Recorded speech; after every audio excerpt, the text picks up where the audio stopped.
शङ्कराचार्यमध्यमाम् अस्मदाचार्यपर्यन्ताम् वन्दे गुरुपरम्पराम्। समस्तजनकल्याणे निरतं करुणामयम् नमामि चिन्मयं देवं सद्गुरुं ब्रह्मविद्वरम् वासुदेवेन्द्रयोगेन्द्रम् नत्वा ज्ञानप्रदं गुरुम् मुमुक्षूणाभितार्थाय तत्त्वबोधोऽभिधीयते। मुमुक्षूणाभितार्थाय तत्त्वबोधोऽभिधीयते। तत्वबोध के अंतर्गत हमने अन्नमय कोश की चर्चा करनी है। कोश का अर्थ बता दिया था मैंने। मयत प्रत्यय जो उसके अंदर लगा, मयत प्रत्यय का जो उपयोग किया गया है, अन्नमय, प्राणमय। तो मयत शब्द का भी अर्थ मैंने बता दिया था। प्रचुरता के अर्थ में है और विकार के अर्थ में है। अब सीधे हम अन्नमय कोश पर जाते हैं और अन्नमय कोश के यहाँ लक्षण बताते हैं। क्या लक्षण करा तो उसको देख लें पहले। अन्नमय, अन्न की प्रचुरता से जिस कोश का निर्माण हुआ उसको अन्नमय कहा। अन्न के विकार से जिस शरीर का निर्माण हुआ, स्थूल शरीर का, उसको अन्नमय कोश ऐसा बोलते हैं। दोनों अर्थ ले लेना आप। शरीर के कारण के रूप में देखें तो शरीर के तीन कारण होते हैं। इसको अच्छे से पढ़ना। किसी भी वस्तु का निर्माण करना हो तो सबसे पहले उसमें उपादान कारण होना चाहिए, जिसको मटेरियल कॉज ऐसा अंग्रेजी में कहते हैं। तो शरीर का जो मटेरियल कॉज है वो क्या है? तो पंच महाभूत। लिख रहे हैं? देख रहा हूं मैं। दूसरा, जो निमित्त कारण बोलते हैं, मटेरियल कॉज, और अंग्रेजी में क्या बोलते हैं इसको, लिख लेना आप अपने में, निमित्त कारण। इफिशियंट नहीं, जो भी कोई मेरे को याद नहीं आ रहा है। तो निमित्त कारण, निमित्त कारण आप लोगों ने पढ़ चुके हैं। इस शरीर का निमित्त कारण क्या है? तो हमने जब स्थूल शरीर की परिभाषा पढ़ी थी तो उसमें लाया था सत्कर्मजन्य। तो निमित्त कारण क्या है इस शरीर का? सत्कर्म, पूर्व जन्म के कर्म। उपादान कारण हो गया, निमित्त कारण हो गया। फिर आया मूल कारण। इस शरीर का मूल कारण क्या है? तो इस शरीर का मूल कारण है अविद्या। इस शरीर का मूल कारण है अविद्या। तो मटेरियल कॉज, इफिशिएंट कॉज, निमित्त कारण हो गया सत्कर्म, उपादान कारण हो गया पंचमहाभूत, मूल कारण हो गया अविद्या, और चौथा साक्षात कारण। इस शरीर का जो साक्षात कारण है वो क्या है? अन्न रस। अन्न का जो रस है वो इसका साक्षात कारण है।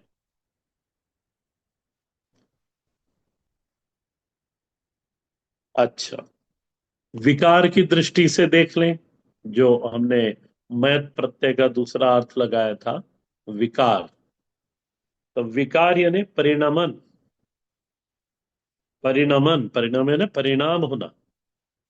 परिभाषा कैसी बनेगी? पूर्वावस्था का त्याग करके उसी वस्तु को उसी उसी वस्तु का नई अवस्था को प्राप्त होना। उसी वस्तु को नई अवस्था में प्राप्त करना है तो वही। जैसे बाल्य अवस्था का त्याग करके किशोर अवस्था में मनुष्य जाता है, किशोर अवस्था का त्याग करके युवा अवस्था में जाता है। तो ये विकार हो गया, परिणाम हो गया। पूर्व अवस्था का त्याग करके उसी वस्तु का नई अवस्था को प्राप्त करना, ये शब्द ठीक है। इसको यदि संस्कृत में लिखना हो आपको तो अन्यथा पत्ति विकार, विकार की परिभाषा बनी। अन्यथा पत्ति विकार। एक पुस्तक में और पढ़ने को मेरे को मिला था, अन्यापत्ति विकार। आप दोनों लिख लेना, अन्यथा पत्ति विकार और अन्यापत्ति विकार। वेदांत में परिणाम शब्द का उपयोग होता है, और दो तरह से इस परिणाम शब्द का उपयोग होता है। एक परिणाम अनुकूल होता है और एक परिणाम प्रतिकूल होता है। तो जो अनुकूल परिणाम हुए उसको संस्कार कह लो आप, और जो प्रतिकूल परिणाम हुए उसको विकार कह लो।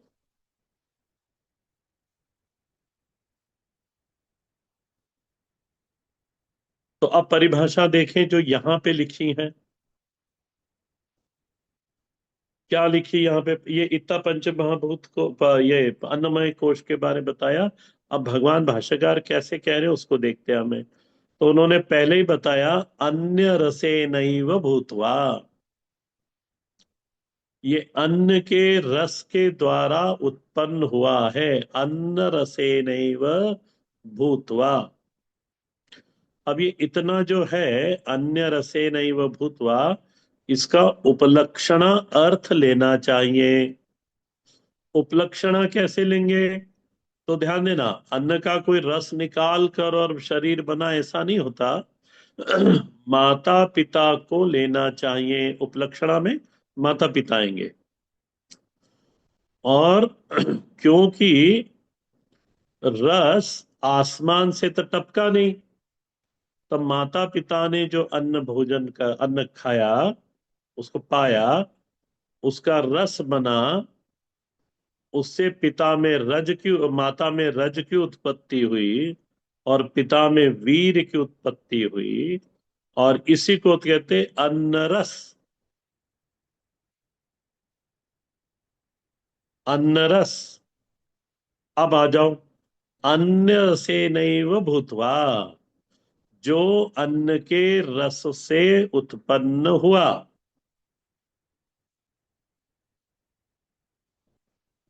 आगे दूसरा, आगे बढ़ रहा हूं मैं। अन्य रसे नैव वृद्धि ही। और जैसे जैसे बालक, छोटा बच्चा माता का दूध छोड़कर चौथे छठे महीने में, याद देख लेना आप, वो अन्न लेने लगता है। माता जी उसको धीरे से वो भात खिलाती हैं और केला देती हैं, यानी अब आपको सब मालूम है। तो उससे उसकी वृद्धि होती है। अन्य रसे नैव वृद्धि प्राप्य, उससे उसकी वृद्धि होती, बढ़ता है बालक। और जो बालक नहीं समय पे भोजन करता, अच्छा भोजन नहीं मिलता उसको, तो उसकी बढ़ोतरी फिर वैसी होती नहीं। तो अन्य रसे नैव भूतवा, अन्य रसे नैव विद्धि प्राप्त, प्राप्य। और फिर भगवान कह रहे हैं, भगवान भाष्यकार, अन्न रूप पृथव्याम विलीयते। ये अन्न रूप पृथ्व्याम, ये पृथ्वी का विशेषण के रूप में उपयोग करा कि पृथ्वी कैसी है, तो अन्न रूप है। तो अन्न रूप जो आया इसके अंदर परिभाषा में, वो पृथ्वी का विशेषण है। अन्न रूप पृथव्याम विलीयते, इसी में ही जाके पृथ्वी में ही ये पंचभूत का शरीर विलीन हो जाएगा, हो जाता है। तद अन्नमय कोश स्थूल शरीरम।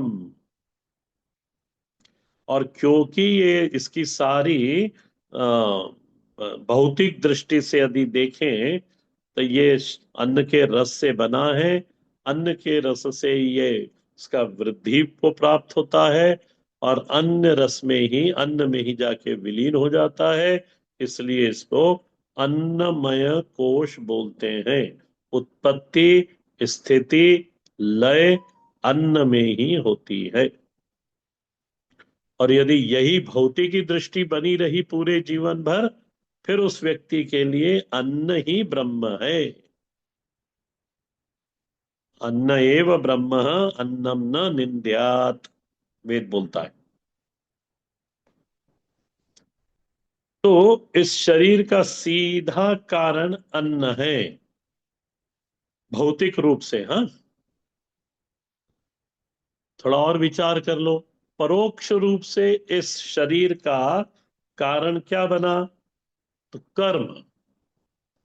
कर्म बनता है परोक्ष रूप से, क्योंकि हमने सुना हुआ है, पढ़ा हुआ है, शास्त्र में पढ़ा हुआ है कि हमको कर्मजन्य, ये शरीर कैसा है? कर्मजन्य।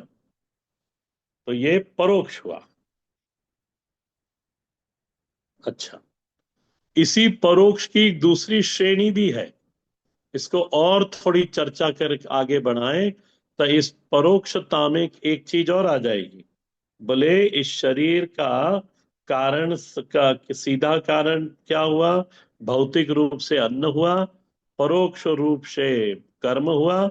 और इस परोक्ष रूप पे चर्चा करेंगे, विचार करेंगे तो अविद्या।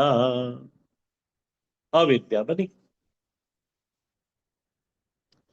आई होप क्लियर है। देवेश्वर जी, आप ही दिख रहे होंगे मेरे को। है, क्लियर है? हाँ। तो शरीर का सीधा कारण भौतिक रूप से अन्न। और जिस व्यक्ति की अध्यात्म में दृष्टि जाती नहीं, वो फिर अन्नमय, अन्न ही ब्रह्म है। अन्न है पूर्ण ब्रह्म, अन्नम न निंद्यात। परंतु यदि परोक्ष दृष्टि चली गई अध्यात्म से, तो कर्म, फिर वो मनुष्य कर्म सुधारता है। और थोड़ी गहरी दृष्टि बन गई सत्संग के द्वारा, तो अविद्या आता है, उसको फिर खत्म करना है, उसका निवारण करना है, अविद्या का। अच्छा, यदि ये कोश समझ में आ गया हो, तो इस कोश के अंदर अहम बैठे हैं। मेरे शब्द को ध्यान देना। इस कोश में अहम बैठे हैं। सुबह से उठकर सोने तक जो इस शरीर में अहम अहम अहम रूप से अनुभूति होती है, वह अनुभूति अहम रूप की जो हो रही है, ये अहम कौन है? आत्मदेव ही अहम रूप से स्फुरित हो रहे हैं इस शरीर में। या इसमें जो अहम अहम की स्फुरना है, किसमें? शरीर में। वही आत्मदेव है। हो गया? जब इस आत्मदेव का, माने इस अहम का संश्लेषण शरीर के साथ होता है, और शरीर की जाति होती है फिर स्त्री, पुरुष, लता पुष्प आदि, पशु पक्षी आदि, ये शरीर की जातियां। अहम की कोई जाति नहीं होगी। अहम जिस शरीर से संश्लिष्ट हुआ, वैसे उसकी जाति बन जाती है। ये जन्मना है, ये कर्ममय है। क्यों व्यक्ति पुरुष बना, क्यों व्यक्ति स्त्री बना, क्यों पशु पक्षी बना, क्यों लता पुष्प इत्यादि बना? ये कर्मजन्य। कर्म के कारण। मय का संश्लेषण अविद्या के कारण हुआ, अविद्या के कारण शरीर बना। कर्म, और अब आप ये भी ले लो, जैसे परोक्ष कारण हमने लिया था कि कर्म के कारण शरीर बना, अविद्या के कारण कर्म हुआ, तो मूल तो अविद्या ही है। अच्छा, इस संश्लेषण से मैं का मूल स्वरूप छिप गया। देखो, विचार करते जाना और लिखते जाना कि इस संश्लेषण से, जब अहम का संश्लेषण शरीर से हुआ, तो अहम का जो मूल स्वरूप है वो छिप गया। और क्योंकि अन्नमय कोश ने अहम के मूल स्वरूप को छिपा दिया, इसलिए उसको कोश कहते हैं। जैसे म्यान ने तलवार को छुपा दिया, रुई ने रत्न को छुपा दिया, या रत्न कोश ने रत्न को छुपा दिया।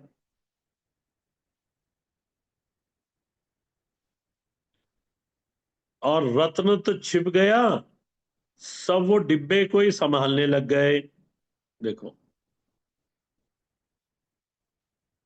क्योंकि डिब्बा दिखने में सुंदर है और उसकी देखभाल करना चाहिए, यही भौतिकता है। नहीं क्या, अंदर के रत्न को न देखकर केवल और केवल डिब्बे की सुंदरता देखो, जिसके अंदर रत्न भरा है, रत्न बैठा है। और यही कारण है, ये जो डिब्बा है ये अन्न से बना हुआ है, इसलिए उसको अन्नमय कोश ऐसा कहते हैं। अच्छा, इतना यदि क्लियर हो गया हो तो मैं आगे बढ़ता हूं।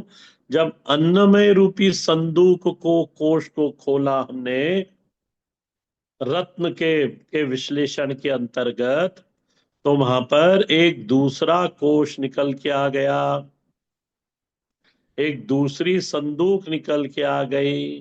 बोले महाराज वो कौन सी संदूक है? तो बोला उनको, प्राणमय कह। ये प्राणमय रूपी कोश निकल के आया अन्नमय कोश में से। नारायण, देखो इधर समझो। सूक्ष्म शरीर में, यदि आप सूक्ष्म शरीर की दृष्टि से इस कोश को देखें, तो सूक्ष्म शरीर में कोश की दृष्टि से तीन कोश आएंगे वहां पर। कौन कौन से? विज्ञानमय, मनोमय और प्राणमय। प्राणमय अर्धांश में तो ये सूक्ष्म में आएगा, और अर्धांश में स्थूल में आएगा। मैं समझाता हूं कैसे अर्धांश में आता है। ये प्राण जो है ना, प्राणमय कोश पे आ गया हूं मैं पाठ कर देता हूं पहले इसका, फिर इसको इस पे चर्चा करेंगे कि प्राणाद्याह,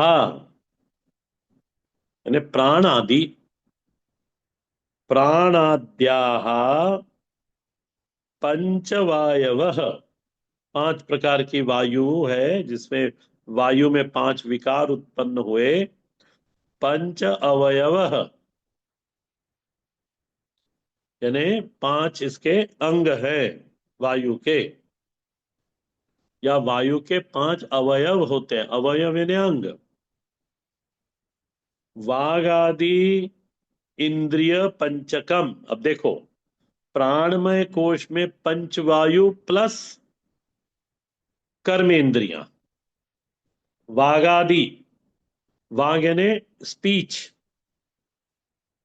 वाग कर्म इंद्रियों के अंतर्गत आती है। तो वाग आदि इंद्रिय पंचकम, यानी पांच कर्मेंद्रियां ली यहां पर। इति प्राणमय कोश, इति शब्द मैंने अपने तरफ से जोड़ा, आप मत उसको जोड़ो, आप तो जैसा भगवान ने लिखा है वो देखो। प्राणाद्या पंचवयव, वागादींद्रिय पंचकम प्राणमय कोश। ये तो इसकी परिभाषा होगी। अब देखो इधर, सूक्ष्म शरीर में कोश की दृष्टि से तीन कोश है, विज्ञानमय, मनोमय और प्राणमय। और ये जो प्राण है ना, ये प्राण ही इस शरीर का मुख्य रक्षक है। इस शरीर की रक्षा करने वाला कौन है? तो प्राणमय कोश ही इस शरीर की रक्षा करता है। आप लोगों ने यदि भागवत बहुत अच्छे से सुनी या पढ़ी होगी, तो वहां पर भागवत में 5 फन वाला सर्प पुरंजनी की रक्षा करता था। ये पुरंजन आख्यान में आएगा। प्राचीन बरही की कथा चौथे स्कंद में आती है, वहां ये मिलेगा। 5 फन वाला नाग पुरंजनी जो थी उसकी रक्षा करता था। ये 5 फन वाला सर्प कोई नहीं, प्राणमय कोश है। प्राण का मूल अर्थ होता है बल, वायु नहीं। आप कैसे लिखोगे? प्राण इज इक्वल टू एनर्जी, प्राण इज इक्वल टू बल। वायु को प्राण मत बोल देना। ये शरीर की ऊर्जा, शरीर का जो शक्ति तत्व है, उसी का नाम प्राण है।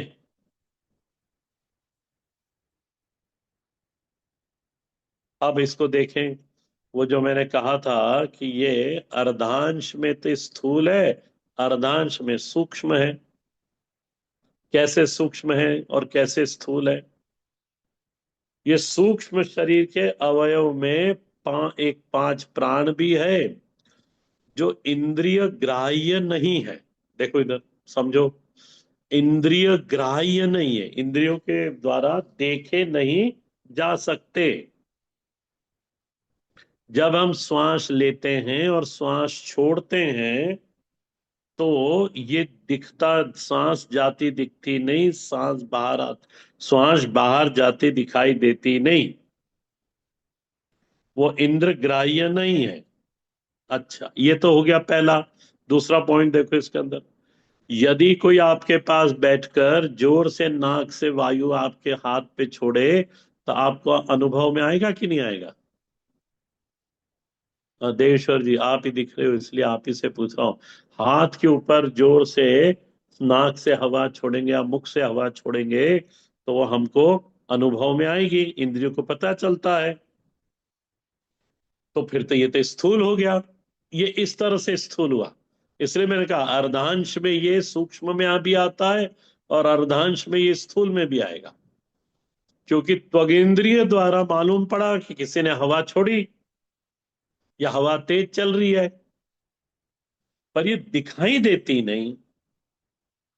तो चक्षु इंद्रियों से ग्राह्य नहीं है, त्वग इंद्रियों से ग्राह्य है। इसलिए सूक्ष्म के अंतर अर्धांश में सूक्ष्म हुई, और अर्धांश में स्थूल हो गई। पंच स्थूल कैसी? पंचीकृत पंच महाभूत। और इसीलिए ये इसको बल कहते, पंचीकृत है ये, इसलिए बल बोलते हैं इसको। ऊर्जा तत्व है ये शरीर का।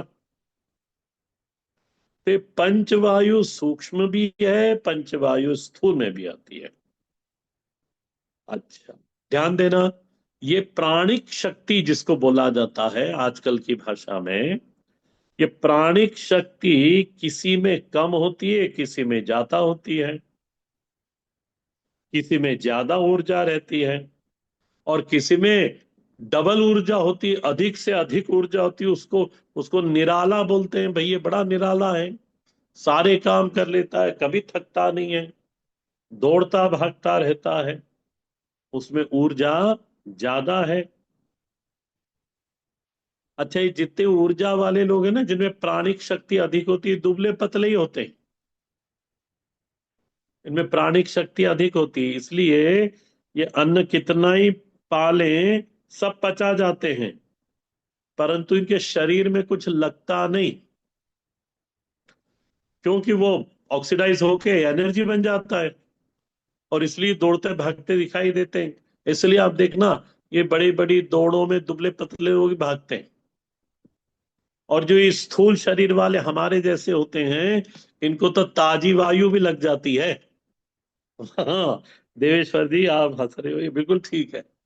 कि ताजी वायु भी हमने जोर से सांस ली, पेट भर के तो वही लग जाती है। पर इन दुबलों पतलों में क्योंकि अग्नि तत्व अधिक है, वो उसको भी जला देती है। ये एक अलग उसका पॉइंट है जो इसमें नहीं है, पर वो अब इसकी चर्चा के अंदर ये सब आ जाता है।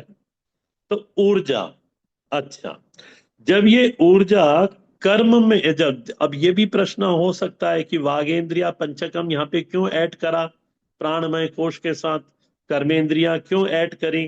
तो इसलिए ऐड करी क्योंकि कर्म से ऊर्जा का क्षय होता है। कर्म का ऊर्जा के साथ सीधा संबंध है। यदि ऊर्जा होगी शरीर में तो कर्म संभव है। और जब जब कर्म होगा ऊर्जा का क्षय होगा। बोलने में भी ऊर्जा का क्षय होता है, सुनने में भी ऊर्जा का क्षय होता है, सोचने देखने में भी ऊर्जा का क्षय होता है। यहां तक कि जो हम जीवन जीते हैं उसमें भी ऊर्जा चाहिए। ये जो आप लोग कह रहे हैं ना कैलोरी लॉस, ये क्या ऊर्जा का क्षय? तो जब ऐसे ही नहीं हो तो दौड़ो भागो घूमने जाओ, कैलोरी लॉस होगा। ये तो कर्म का सीधा संबंध ऊर्जा के साथ होता है। अच्छा, इतना समझ में आ गया हो तो मैं आगे बढ़ता हूं कि ऊर्जा का जब क्षय होता है ना, या ऊर्जा शरीर में कम होने लगती है, तो प्राण मस्तिष्क में एक सिग्नल देता है। जब ऊर्जा कम हो गई शरीर में तो हमारे मस्तिष्क में एक सिग्नल आता है। क्या सिग्नल आता है? कि भूख लग गई, प्यास लग गई। ये तो मैं हमेशा बोलता हूं, प्राण, ये भूख और प्यास ये प्राण के धर्म है। भूख और प्यास ये प्राण के धर्म है,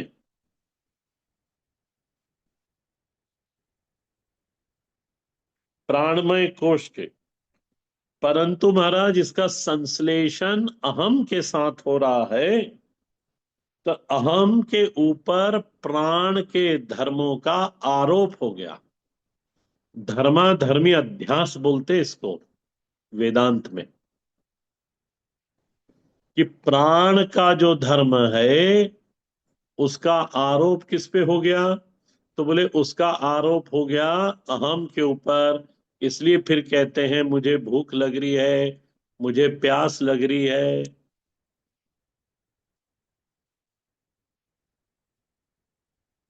वास्तव में भूख और प्यास प्राण को लगती है, आत्मा को न भूख लगती है न प्यास लगती है। आत्मा को तो भूख है तो भजन की, भजन की बस। अच्छा, ये जो वायु पंच अवयव है, जो परिभाषा में आया है, पंच अवयव कौन कौन से हैं? तो समान वायु, प्राण वायु, अपान, व्यान, उदान और समान। ये आपकी पुस्तक में है इसलिए मैंने उसको पढ़ दिया। समान वायु क्या करती है? ये भोजन को पचाती है, अन्न को रस में बदलने का काम कौन करता है? समान वायु। अपान वायु क्या करती है? जो शेष रह गया अन्न का विकार शरीर के अंदर, उसको बाहर फेंकती है, अपान वायु। वान व्यान वायु क्या करती है? ये भोजन का जो रस मिला ना रक्त में, वो सारे शरीर को भेजती है। ये व्यान वायु का काम है। वैसे तो वायु 39 प्रकार की वायु होती है। चली वायु 49, चली मरुत 49, यदि रामचरितमानस में आया, आपने पढ़ा होगा तो। जब इन्होंने अग्नि लंका जलाई, तब वहां पे ये आया कि चली मरुत 49। पर यहाँ पे पंच का है तो इसलिए मैं पंच पढ़ा रहा हूं। व्यान भोजन के रस को से बने रक्त को पूरे शरीर में भेजने का प्राण पर काम करती है। प्राण क्या करता है? ये मूल है। प्राण अशुद्ध रक्त का शोधन करता है। उदान वायु क्या करती है? बोले उदान वायु देह के विकास का कारण है। बालक को किशोर बनाती है, किशोर को तरुण बनाती है। ये विकास है। और जब देह से प्राण प्रयाण करते हैं, निकलते हैं, तब भी उदान वायु से ही निकलते हैं। और उदान वायु से ही निकलना चाहिए। ध्यान देना, पुराणों में वर्णन आया है कि पुण्यों के आधार पर उदान और अपान, ये दो वायु हैं जिससे प्राण निकलते हैं। यदि उदान से प्राण निकले तो ऊर्ध्व गति होती है अग्नि की तरह। और यदि अपान वायु से प्राण निकले तो अधोगति में वो जीव जाता है। कैसे मालूम पड़े कि इसके प्राण अपान से निकले? तो नाभि के नीचे जो दो द्वार हैं, यदि उन द्वारों से प्राण निकलते हैं, तब समझना कि अधोगति को गया जीव। और स्थूल समझाओ इसको, तो प्राण निकलते समय यदि मलमूत्र का त्याग होता है तो वो अपान वायु से प्राण का गमन है। और ऐसा जीव अधोगति को प्राप्त होता है। ये गरुड़ पुराण से बोल रहा हूं मैं। और नहीं तो जो पुण्यवान लोग हैं, और जिनके पुण्य और पाप दोनों समान हैं, ऐसे व्यक्तियों का शरीर, यह प्राण उदान वायु से निकलता है। उदान वायु से निकलता है, वो भी कर्मों के अनुसार है। नाभि के ऊपर वाले जितने द्वार हैं, किसी का मुंह खुला रह जाता है, किसी की आंख खुली रह जाती है, और किसी के कानों से भी प्राण जाते हैं, और किसी के ब्रह्मरंध्र से भी प्राण निकलते हैं। तो योगियों के प्राण तो ब्रह्मरंध्र से निकलते हैं। बस यही नीचे रख दो। हाँ, ठीक है। हो गया, पेमेंट कर दे। ठीक, हरिओम। नारायण। इसमें हरा नहीं मिलता ना? हाँ, तो ब्लैक तो नहीं चाहिए था। ठीक। हरिओम। कहाँ था मैं? हाँ, मैं पुराणों से बता रहा था आपको, आपका समान। हाँ, पुराणों से ये बता रहा था, अपान और उदान पे चर्चा कर रहे थे कि प्राण किससे छूटते हैं। तो ये देखने वालों को समझ, एक व्यास जी थे इंदौर में, जिनके पास हम जाया करते थे, जिन्होंने गीता भवन का संचालन करते थे वो। और वो बड़े विद्वान थे इन सब चीजों में। तो देख के बता देते थे कि ये मनुष्य कितनी देर और जिएगा। और ये भी बता देते कि इसके प्राण कहाँ से निकलेंगे। वो देख के उसके चेहरे के हाव भाव बदल जाते हैं। चेहरे पे लक्षण बदलते, पंजे में लक्षण बदल जाते हैं। उससे वो समझ में आ जाता है। तो इस तरह से ये पांच मैंने अवयव बता दिए। अच्छा, पांच वायु, ये ये केवल प्राण नहीं है, ये पांच वृत्तियां हैं। फिर इसमें पांच कर्मेंद्रियां भी हैं। जब कर्म होता है तब शक्ति का क्षय होता है। प्राणमय कोश शक्ति से संबंधित है, ज्ञान से नहीं। कर्म इंद्रियों से संबंध है इसका। इसका ज्ञान से संबंध नहीं है। ज्ञान में ये उपयोगी हो जाएगा, पर ये ज्ञानमय नहीं है ये। तो प्राण और कर्म इंद्रियों में क्रिया शक्ति है, ज्ञान शक्ति नहीं है। इसलिए इनका एक ग्रुप बना दिया। क्या ग्रुप बनाया? प्राणाद्या पंचवायव वागादि इंद्रिय पंचकम प्राणमय कोश। इसको आप ऐसा समझ लो, ये एक टीम बन गई। और ये कर्म और शक्ति में उपयोगी आती है। और फिर जैसे मैंने अंतिम पॉइंट एक है अभी बताया मैंने कि प्राण में प्राण का धर्म है भूख और प्यास। अहम के ऊपर वो आरोपित हो जाता है क्योंकि अहम के साथ इसका संश्लेषण है। इसलिए फिर हम कहते हैं कि हमें भूख लग रही है, हमें प्यास लग रही है। इसको आगे और देखेंगे। इसको देख लो आप श्लोक नंबर 26 को 10वें अध्याय के। हम लोग थे हिमालय की चर्चा हो गई थी। अब श्लोक नंबर 26 में आया अश्वत्थ सर्व वृक्षाणाम। वृक्षों में मैं पीपल का वृक्ष हूं। पीपल के वृक्ष की खासियत क्या है? तो इसमें तो कोई भगवान भाष्यकार ने लिखा नहीं, पर जैसा महाराज जी हमको बताया करते थे कि इसका चेतन के साथ संबंध होगा तभी ये पीपल के वृक्ष का अंकुरण होता है, अन्यथा पीपल के वृक्ष का अंकुरण नहीं होता। जब चिड़िया इसके बीज को खाती है और उसकी विष्ठा से ये बीज निकलता है, यानी चिड़िया में जो चेतन है उसका स्पर्श होता है, या ऐसा कह दो चिड़िया के अंदर की जो ऊर्जा है उससे वो सिका जाता है वो बीज।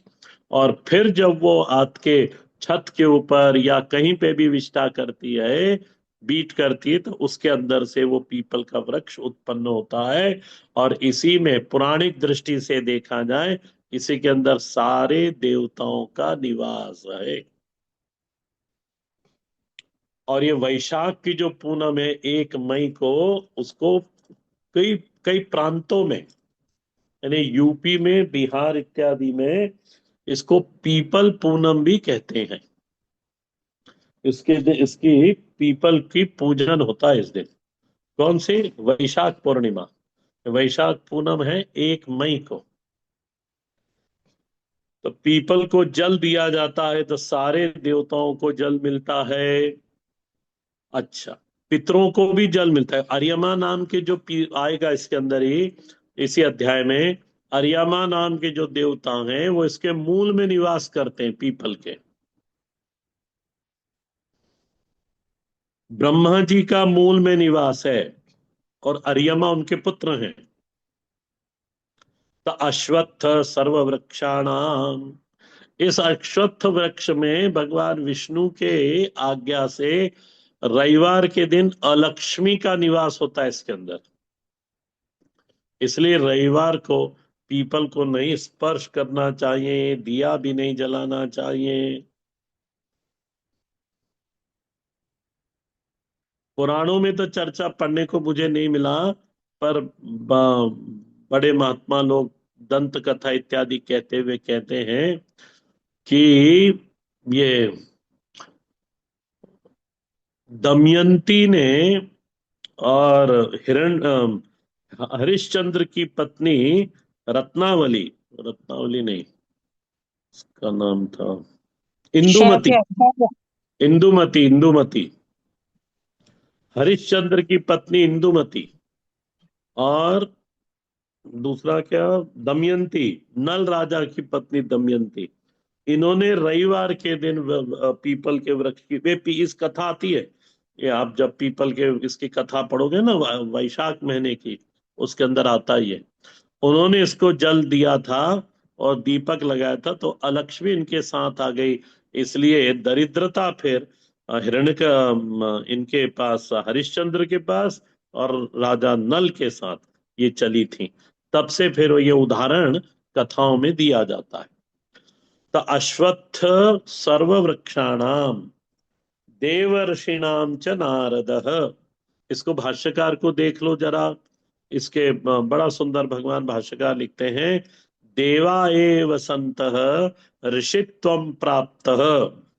तो ये देव भी हैं और ऋषि भी हैं। ऋषित्व इनको प्राप्त क्यों हुआ? तो भगवान भाष्यकार कहते हैं मंत्र दर्शित्वात्, मंत्र दृष्टा होने के कारण इसमें ऋषित्व प्राप्त हुआ। इसलिए नाम क्या पड़ा? ते देव ऋषय तेषाम नारद अस्मि। ऐसे देवलोक में अनेक ऋषि हैं और उन ऋषियों में मैं नारद हूं। ये भक्ति के आचार्य भी हैं और भगवान के अति प्रिय हैं। गंधर्वाणाम चित्ररथ, गंधर्वों के गंधर्व एक लोक है, उस लोक का राजा कौन है? बोले चित्ररथ। सिद्धानाम कपिलो मुनि ही, सिद्धानाम का अर्थ होता है जन्मना जिसको सारी सिद्धियां प्राप्त हैं, उनको सिद्धियों के लिए प्रयत्न नहीं करना पड़ा।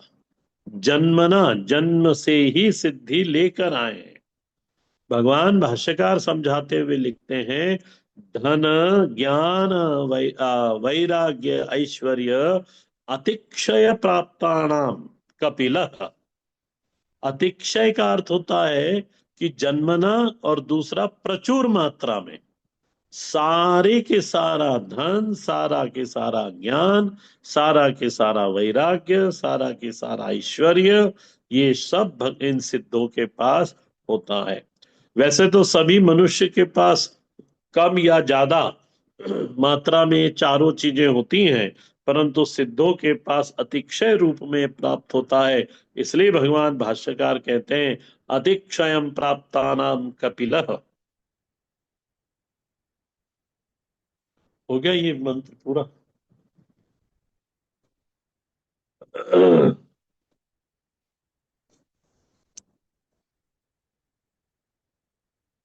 अश्वत्थ सर्ववृक्षाणाम देवर्षिणाम नारदः गंधर्वाम चित्ररथः सिद्धानाम कपिलो मुनिः। इसको आगे कक्षा में हम लोग देखेंगे। आपको यदि कोई प्रश्न हो तो भाई पूछ लें पूर्व कक्षा का।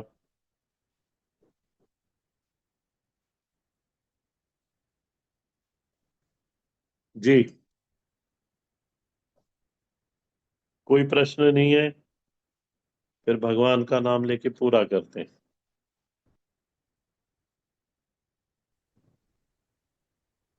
रामाय रामभद्राय रामचंद्राय वेदसे रघुनाथाय नाथाय सीताया पतये नमः। दक्षिणो लक्ष्मणो यस्य वामे च जनकात्मज पुरतोर्मारुतिर्यस्य तं वन्दे रघुनन्दनं। तं वन्दे रघुनन्दनं। तं वन्दे रघुनन्दनं। श्री राम राम राम।